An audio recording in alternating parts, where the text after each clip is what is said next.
story begins with a young woman named Joy, smiling, glowing with happiness. After a long, lonely year, she's finally going to meet her boyfriend again. He's just returned from Canada, where he'd gone for work. As Joy packs her things, her mother hands her a car key and says, "Drive carefully, dear. The road you're taking is dangerous." Joy just smiles and gestures because Joy is mute.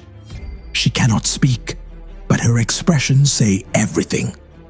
She signs back to her mother, "Don't worry, Mom. I'll be fine." Then she gets into her car and starts her journey. The road ahead bathed in sunlight, wind rushing through her hair, her heart full of excitement. On the way, she stops at a small gift shop, run by an old man. The shop looks ancient, filled with handmade trinkets and carvings. Joy buys a small gift for her boyfriend, something symbolic, something that says, "I missed you."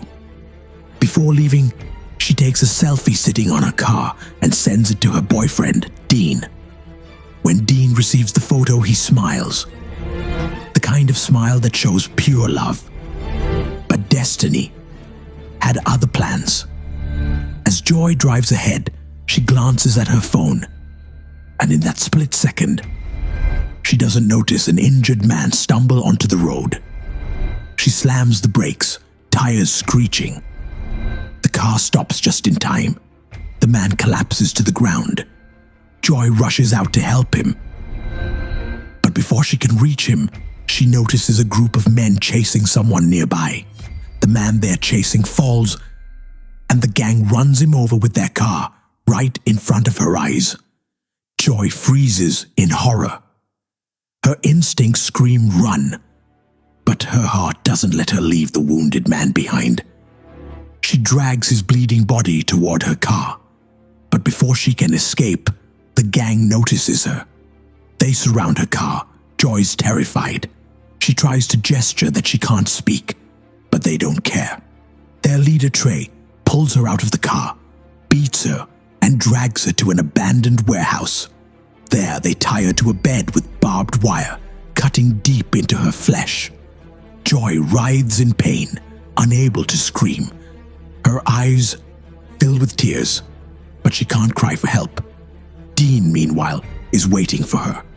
Hours pass. No calls, no messages. He checks the photo she sent and notices a road sign in the background. He traces it and calls the police. Back in the warehouse, Trey taunts Joy. "You think you're the first?" he says. "We've done this before. We own this land." He opens a dusty cabinet, revealing dozens of human skulls. "These," he says, "belong to the Apache tribe. My grandfather killed them all 100 years ago. He was a colonel, a hero. He lifts one skull. This one," he smirks, "belonged to their leader." Joy trembles. The air grows colder. Something ancient, something angry, stirs when Trey realizes she can't speak. He laughs. "Perfect. No one will ever hear your screams." They play cards, deciding who gets to torture her next. While they're distracted, Joy does something impossible. Through sheer willpower, she frees herself from the barbed wire, her skin torn and bleeding. She limps toward the exit, but before she can run, one of the men spots her. He catches her and stabs her again and again, leaving her lifeless on the floor. The next morning, the same old man from the gift shop is walking his dog near the woods. The dog starts barking, digging frantically at the dirt. The man kneels and uncovers a hand, a lifeless body. It's Joy. He takes her home. He gathers herbs, lights candles, and begins chanting in an ancient tongue. We learn he's a descendant of the Apache tribe, the very people Trey's grandfather massacred. He performs an old resurrection ritual, summoning the spirits of the dead. Joy's body begins to twitch. Her eyes snap open, black as night. She's back, but not alone. When she sees the old man, she attacks, possessed by something dark. He throws sacred powder and she collapses. Later, Joy wakes up in the city, disoriented, her wounds mysteriously healed. She finds a phone booth and calls Dean. When he hears her voice, he's stunned because Joy can speak. "I'm alive," she whispers. Before he can ask how, the line goes dead. Dean rushes to the address from the phone's trace. Joy waits nearby. When a police officer approaches, relieved, she gestures for help until she realizes who he is. He's one of them. The rage inside her ignites. The spirit within takes over. That night, Joy tracks him to a bar. He laughs at first. "We killed you," he says. Joy steps closer, her eyes turning pitch black. In seconds, she smashes a bottle, slices his throat, and drives the glass into his chest again and again. When the others find his body, they realize it's true.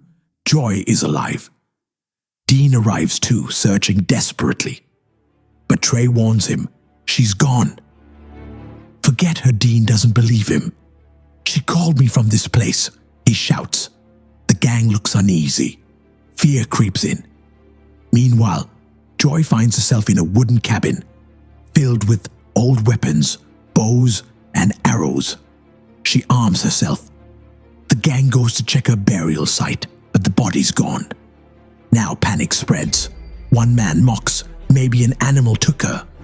He doesn't finish the sentence because a flaming arrow pierces his leg. He screams. Joy appears from the shadows, silent, merciless, and shoots again.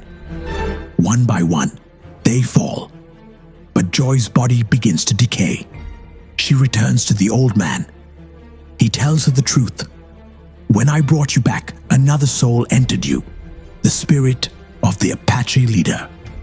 He seeks vengeance against the Colonel's bloodline. You were chosen because your enemy and his are the same."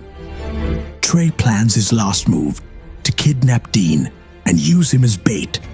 He and his men capture Dean, beat him brutally, and tie him to a chair. As they leave, Joy strikes, killing one of them with a single arrow.